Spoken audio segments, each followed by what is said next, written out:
Makin lo besar, lo akan semakin sadar bahwa akan ada beberapa orang yang membenci lo bukan karena lo jahat ke mereka, tapi karena kebahagiaan lo menyakiti hati mereka. Iya, walaupun lo gak mau memamerkan kebahagiaan itu, tapi kalau mereka ngelihat kebahagiaan itu dari story lo, dari mereka ngelihat gaya hidup lo sekarang, itu mereka akan bertanya dalam dirinya sendiri, apa sih yang dilakuin sampai dia deserve semua itu? Padahal dia gak layak tau buat dapetin semua itu. Siapa sih dia? Dia bisa apa sih?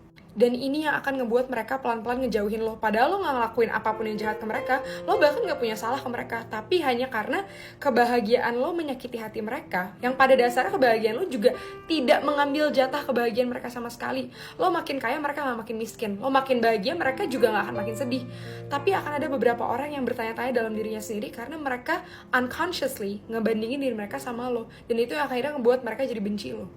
Jadi jangan bingung kalau semakin gede temannya semakin sedikit, semakin banyak orang yang ngomongin lo, padahal lo gak punya salah sama mereka. Padahal setelah lo refleksiin diri, kayaknya gue gak pernah jahat ya ke mereka, tapi kok bisa ya mereka ngomongin gue kayak gini?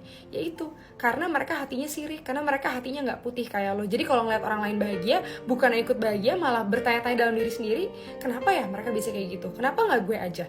Dan mereka malah jadi insecure, akhirnya mereka jadi ya ngomongin lo di belakang, membenci lo. Makanya gue selalu bilang, belajar untuk punya hati yang bersih. Ingat aja, orang lain bahagia gak ngambil jatah kebahagiaan kita kok. Orang lain makin kaya gak ngebuat kita makin miskin. Jadi gak perlu ngelihat sesuatu itu dengan sirik. Karena justru ketika lo sirik dan ngerasa dia gak deserve semua itu, yang deserve semua itu gue. Lo ngerasa iri dengan kehidupan orang lain, cenderung bandingin diri dengan orang lain, disitulah rezeki lo sendiri terhambat. Karena ulah lo sendiri, bukan karena ulah orang lain.